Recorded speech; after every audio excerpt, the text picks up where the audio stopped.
আজকে আমরা রায় মার্টিন প্রশ্ন বিচিত্রার অষ্টম শ্রেণীর থার্ড সামেটিভ এক্সামের জন্য ইংলিশের প্রথম যে স্কুলটা দেওয়া রয়েছে বালুরঘাট হাই স্কুল, এই স্কুলে যে মডেল কোয়েশ্চেন পেপারটা দেওয়া রয়েছে সেটা আজকে আমরা সমাধান করব। যারা ভালো রেজাল্ট করতে চাও তারা অবশ্যই ভিডিওটা অবশ্যই দেখবে ভালো করে এবং বোঝার চেষ্টা করবে। কোনো অসুবিধা হলে অবশ্যই কমেন্টে জানাবে।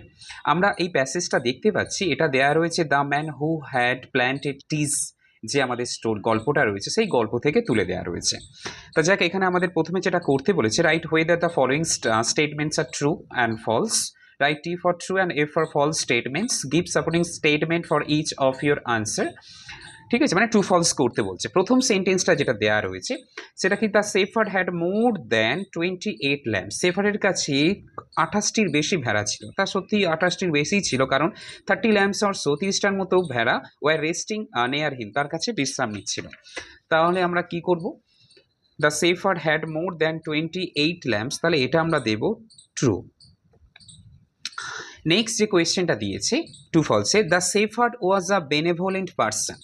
তাহলে সেফার্ড মেষপালকটি ওয়াজ মানে ছিল, আর বেনেভোলেন্ট পার্সনস বলতে এক পরোপকারী ব্যক্তি। তাহলে আমরা এটা দেখতেই পাই যে ওই ব্যক্তিটা অচেনা ব্যক্তি, তার সঙ্গে দেখা হয়েছে তবুও কী করেছিল, এই যে সেন্টেন্সটা আমরা দেখতে পাচ্ছি, he gave me a drink and a little later he led me to the shepherd's cottage he shared his soup with me. এই যে দুটো সেন্টেন্স আমরা দেখতে পাচ্ছি, এই সেন্টেন্স থেকে বলতে পারি উত্তর সেন্টেন্সটা কারেক্ট। তাহলে the shepherd was a benevolent person, এটা the answer is also true. Supporting sentence the lamp দিয়ে দেওয়া হচ্ছে, দুটো যেটা দিয়েছি এর সাপোর্টিং সেন্টেন্স দিয়ে দেওয়া হচ্ছে। নেক্সট এখানে কোয়েশ্চেন আনসার করতে বলছে, answer the following question each in 1 or 2 sentences. দু একটি বাক্যে আর কি করতে বলছে, প্রশ্নগুলোর উত্তর দিতে বলছে। প্রথম প্রশ্ন কি আছে, how did the shepherd help the narrator. ন্যারেটরকে কীভাবে সাহায্য করেছিল? প্রথম কথা, ন্যারেটরকে তো পানীয় দিয়েছিল, তারপর তাকে কুঠিরে নিয়ে গিয়েছিল, তারপর ওই রাতটাও থাকার জন্য মানিয়ে নিয়েছিল। তাহলে আমরা উত্তরটা এবার দেখে নেব।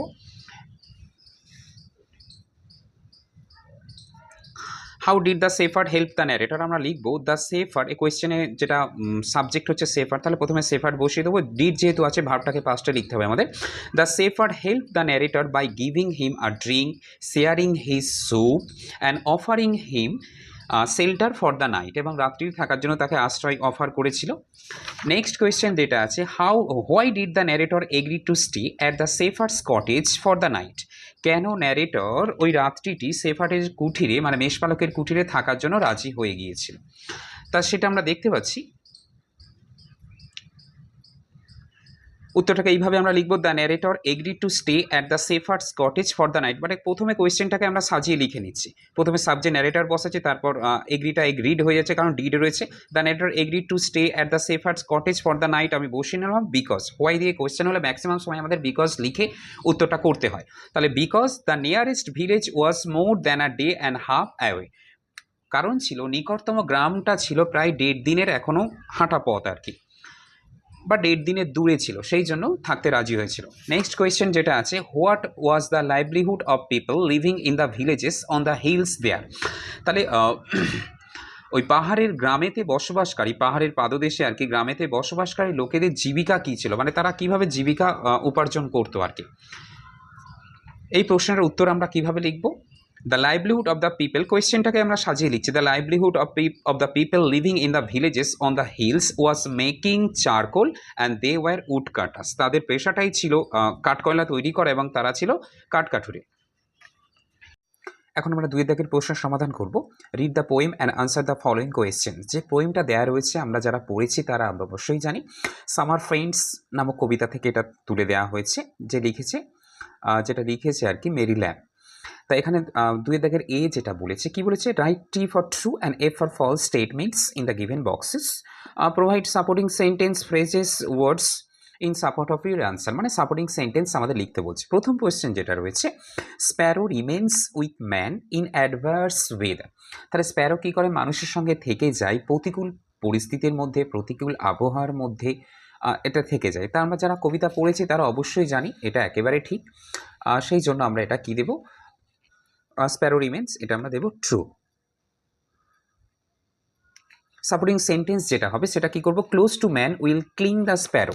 এই লাইনটা আমরা লিখব, closer to man will cling the Sparrow.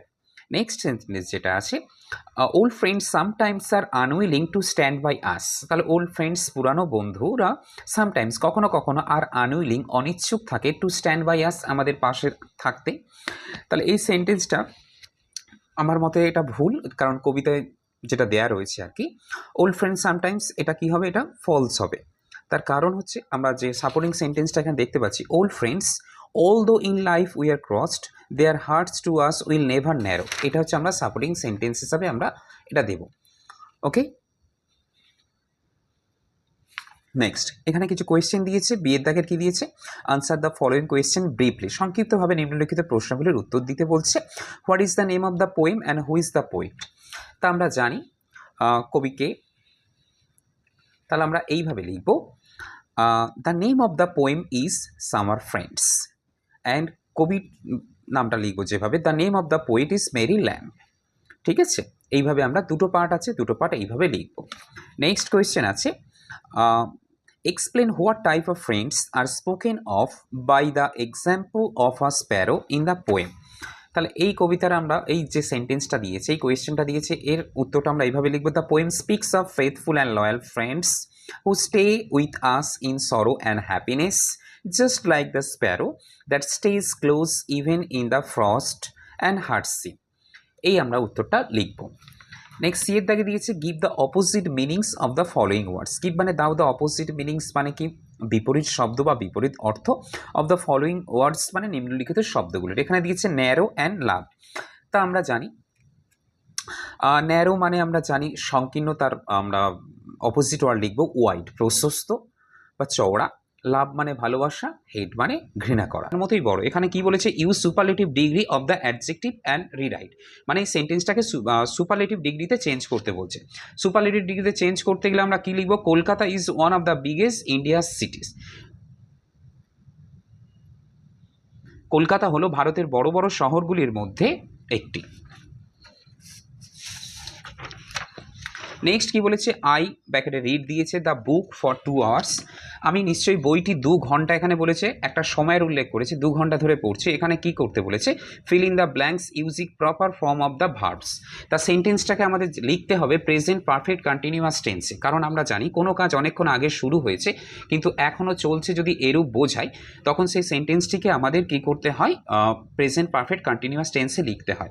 তাহলে এখানে কি করব, প্রেজেন্ট পারফেক্ট কন্টিনিউয়াসের আমরা রুলস জানি, প্রথমে সাবজেক্ট বসাতে হবে, এরপর হ্যাজহাবের মধ্যে যে কোনো একটাকে বেছে নিতে হবে অ্যাকর্ডিং টু দ্য সাবজেক্ট, এরপর বিন বসাতে হবে, তারপর ভার্বের সঙ্গে আইএনজি যুক্ত করতে হবে, এরপর এক্সটেনশন বা আরও অনেক রয়েছে। So I have been reading, এখানে উত্তরটা আসবে কি, I have been reading the book for 2 hours, আমি 2 ঘন্টা ধরে বইটি পড়ছি, মানে সেন্টেন্সটা আমাদের প্রেজেন্ট পারফেক্ট টেন্সে লিখতে হবে। নেক্সট কি বলছে, I dash why you often dash in the woods. এখানে ব্যাকেটের মধ্যে দুটো দিয়ে আছে, ওয়ান্ডার ওয়ান্ডার, দুটো হচ্ছে একে অপরের হোমোনিম আমরা যে বলতে পারি আর কি।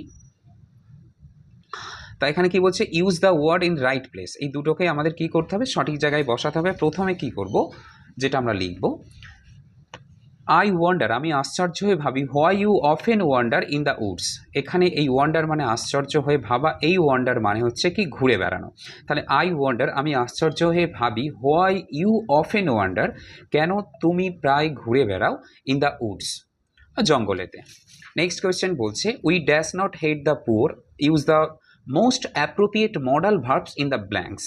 তাহলে এই শূন্যস্থানে কী করতে বলছে, উপযুক্ত মডাল ভার্বটা ব্যবহার করতে। মডাল ভার্ব বলতে আমরা জানি স্যাল, শুড, উইল, উড, এই সমস্ত রয়েছে 11টা মডাল ভার্ব। তাই এখানে আমরা উচিত অর্থে যেটা, যে আমাদের গরিবদেরকে ঘৃণা করা উচিত নয়, সেই জন্য উচিত অর্থে আমরা যে মডাল ভার্বটা ব্যবহার করি সেটা হলো শুড। সেই জন্য উত্তরটা কী হবে, we should not hate the poor, এখানে আমরা কী বসাবো, শুড বসাবো।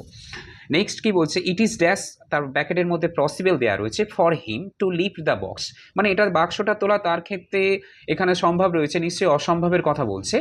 তো use a prefix to make an antonym of the word in the brackets. তাহলে এই ব্র্যাকেটের মধ্যে যে শব্দটা আছে তার সঙ্গে প্রিফিক্স যুক্ত করে ওটাকে অ্যান্টোনিম মিন্স বিপরীত শব্দে পরিণত করতে বল। তারা এখানে যে পসিবল আছে আমরা জানি, ইম যুক্ত করে আমরা প্রিফিক্স ইম যুক্ত করে আমরা কি করে এটাকে অপোজিট করব। সেই জন্য উত্তরটা কী হবে, it is impossible for him to lift the box. এখানে আমরা কি করলাম, ইমের আগে পসিবলের আগে ইম যুক্ত করলাম, হলো ইম্পসিবল। নেক্সট বলছে, the sailor said to us, নাবিকটি আমাদেরকে বলেছিল, there would be a storm, একটা ঝড় হবে আর কি। তা এখানে ন্যারেশন চেঞ্জ করতে হবে, ten the mode of narration change করতে বলেছে। আমরা ন্যারেশন, এটা অ্যাসার্টিভ সেন্টেন্স রয়েছে, অ্যাসার্টিভ সেন্টেন্স ন্যারেশন চেঞ্জটা খুবই সোজা আর কি। The sailor said to us there will be a storm, তাহলে এটা আমরা লিখবো দ্য সেলর। এখানে কি আছে, সেড টুর পরিবর্তে আমরা কি বসাতে হয় আমাদের নিয়ম অনুসারে, টোল্ড বসাতে হয়। কমার আগে যেটা পড়ে রয়েছে, আস পড়ে রয়েছে, সেটা বসিয়ে দিলাম। এই কমা আমরা তুলে দিয়ে কি করছি, কোটেশনটা তুলে দিয়ে আমরা দ্যাট বসাই। তারপরে কি করছি, যেটা রয়েছে সেটাকে আমরা দেয়ার বসিয়ে দিলাম, উইলটা চেঞ্জ হয়ে উড হয়ে গেল, বিবি যেরকম ছিল আ স্টর্ম হয়ে গেল। তাহলে উত্তর আসছে the sailor told us that there would be a storm. Next কি বলছে, মাই গ্র্যান্ডফাদার সেড, আমার ঠাকুরদা আমাকে বলেছিল মে ইউ লিভ লং, মানে তুমি দীর্ঘজীবী হও। এটাও ন্যারেশন চেঞ্জ করতে বলেছে। তাহলে এটা কি করবো আমরা, এটা তোমার রয়েছে অপটেটিভ সেন্টেন্সে। অপটেটিভ সেন্টেন্সে সেড বা সেড টুর পরিবর্তে উইস্ট আর প্রেড ইউজ করা হয়। So my grandfather wished, comma quotation তুলে দিয়ে that I might live long, যেহেতু আমি ধরছি আমাকেই বলেছে, সেই জন্য আই মাইট লিভ লং, এই উত্তরটা হবে। Next, she knows my brother, সে আমার ভাইকে চেনে। এটা হচ্ছে কি, change the voice, voice change করতে বলছে। তাহলে কি লিখবো, প্রথমে অবজেক্টটাকে আমরা বসাবো। এই সেন্টেন্সে অবজেক্ট হচ্ছে মাই ব্রাদার, ব্রাদারটাকে আগে বসিয়ে নিলাম। এবার বিভার বসাতে হয়, যেহেতু এটা প্রেজেন্ট ইনডিফিনাইট টেন্সে রয়েছে সেই জন্য ইজ বসানো হলো। এরপরে ভার্বের থার্ড ফর্ম মানে পাস্ট পার্টিসিপল ফর্ম বসাতে হচ্ছে না, নো বসেছে। নর্মালি ভয়েস চেঞ্জে বাই বসানো হয়, কিন্তু নো ভার্বের পরে আমরা টু ব্যবহার করি, সেজন্য my brother is known to, সিটা চেঞ্জ হয়ে হার হয়ে গেল। নেক্সট কি আছে, the boy was flying a kite, বালকটি একটি ঘুড়ি ওড়াচ্ছে। এটার ভয়েস চেঞ্জ আমরা কিভাবে করব, এখানে আ কাইটটা হচ্ছে অবজেক্ট, অবজেক্টটিকে প্রথমে বসালাম। এটা রয়েছে পাস্ট কন্টিনিউয়াস টেন্সে। আ কাইট, তারপর বিভাব ওয়াজ এলো, যেহেতু পাস্ট কন্টিনিউয়াস টেন্সে রয়েছে। এই পাস্ট কন্টিনিউয়াস বা কন্টিনিউয়াস টেন্সে একটা বিইং নিয়ে আসতে হয়, বিইং বসানো হয়েছে। ভার্বের পাস্ট পার্টিসিপল ফর্ম ফ্লোন বসানো হয়েছে, তারপরে বাই দিয়ে সাবজেক্টে অবজেক্ট রূপে বসিয়ে দেওয়া হয়েছে। তাহলে সাবজেক্ট ছিল দ্য বয়, সেটা দ্য বয় হয়ে গেছে। তাহলে উত্তরটা কি আসছে, a kite was being flown by the boy. Next কি আছে দেখে নাও, at this moment it's raining hard, ঠিক এই মুহূর্তে প্রচণ্ড বৃষ্টি হচ্ছে। Underline the phrase and state kind, এখানে কি করতে বলছে, ফ্রেজটার নিচে এই ফ্রেজটা হবে অ্যাট দিস মোমেন্ট। এটা কীরকম ফ্রেজ হবে, এই ফ্রেজটা হবে তোমার অ্যাডভার্ব অফ টাইম বোঝাবে। নেক্সট আছে, he said that he had tried to contact us, সে বলেছিল যে সে চেষ্টা করেছিল আমার সঙ্গে যোগাযোগ করতে। কি করতে বলেছে, change the underline verb into past perfect continuous tense, past perfect কন্টিনিউয়াসে চেঞ্জ করতে বলেছে। তাহলে উত্তরটা কি আসবে, he said that he had been trying to contact us. তাহলে পাস্ট পারফেক্ট কন্টিনিউয়াসের রুলস আমরা জানি, প্রথমে সাবজেক্ট বসাতে হয়, এরপর হ্যাড বসাতে হয়, তারপর বিন নিয়ে আসতে হয়, তারপর ভার্বের সঙ্গে আইএনজি যুক্ত করতে হয়। নেক্সট কি আছে, the child said to his father, ছেলেটি তার পিতাকে বলেছিল please give me a toy, দয়া করে আমাকে একটি খেলনা কিনে দাও বা আমাকে একটা খেলনা দাও। কি বলছে, change the mode of narration. এই সেন্টেন্সটা হচ্ছে ইম্পারেটিভ সেন্টেন্সে। ইম্পারেটিভ সেন্টেন্স চেঞ্জ করার আমরা নিয়ম জানি। প্রথমে দেখে নাও, দ্য চাইল্ড বসে গেল, সেড টুর পরিবর্তে কি বসছে, রিকোয়েস্টেড বসলো এখানে, যেহেতু প্লিজ কথাটা ব্যবহার করা হয়েছে। তারপর কমার আগে হিজ ফাদার রয়েছে, হিজ ফাদার এখানে বসে গেল। নেক্সট কি, কমা কোটেশন তুলে দিয়ে এখানে টু ব্যবহার করতে হয় বা নট টু ব্যবহার করতে হয়, এখানে আমার টু ব্যবহার করতে হচ্ছে। তাহলে কমা কোটেশন তুলে দিয়ে প্লিজটাকে আর লিখবো না, ভার্ব থেকে ডাইরেক্ট শুরু করবো। গিভ, যেহেতু বালকটি বলেছিল সেই জন্য মিটা চেঞ্জ হয়ে হিম হয়ে গেল, আর টয় বসে গেল। তাহলে উত্তরটা কি আছে, the child requested his father to give him a toy. So next question, the last one, O what a hot day it is today, আজকে কি গরম, দিনটায় কি গরম। সেড রিতা, রিতা বললো। কি বলছে, change the mode of narration. এই সেন্টেন্সটা আমরা জানি এটা হচ্ছে এক্সক্লেমেটরি সেন্টেন্সে ন্যারেশন চেঞ্জ করতে দিয়েছে, যেহেতু এটা বিরক্ত প্রকাশ করছে সেই জন্য রিতা রিতা বসে গেল। এখানে কি করব আমরা, সেডের পরিবর্তে আমাদের এক্সক্লেমড উইথ ডিসগাস্ট কথাটা আমরা ব্যবহার করি, আর বিরক্তির সঙ্গে বলছে আর কি, সেই জন্য Rita exclaimed with disgust that it was a very hot day that day. টুডেটা চেঞ্জ হয়ে দ্যাট ডে হয়ে গেল। তা আশা করি ভিডিওটা তোমাদের ভালো লাগবে, ভালো করে দেখবে। সামনে পরীক্ষা, যদি ভালো করে এগুলোকে ফলো আপ করো তাহলে অবশ্যই তোমরা ভালো রেজাল্ট করবে, এই আশা রাখছি। এবং লাইক করবে, সাবস্ক্রাইব করবে, কমেন্ট করবে, যাতে আমি আরও ভালো করে ভিডিও বানাতে পারি, তোমাদের আরও বেশি করে মডেল পেপারগুলো আমি সলভ করে দিতে পারি।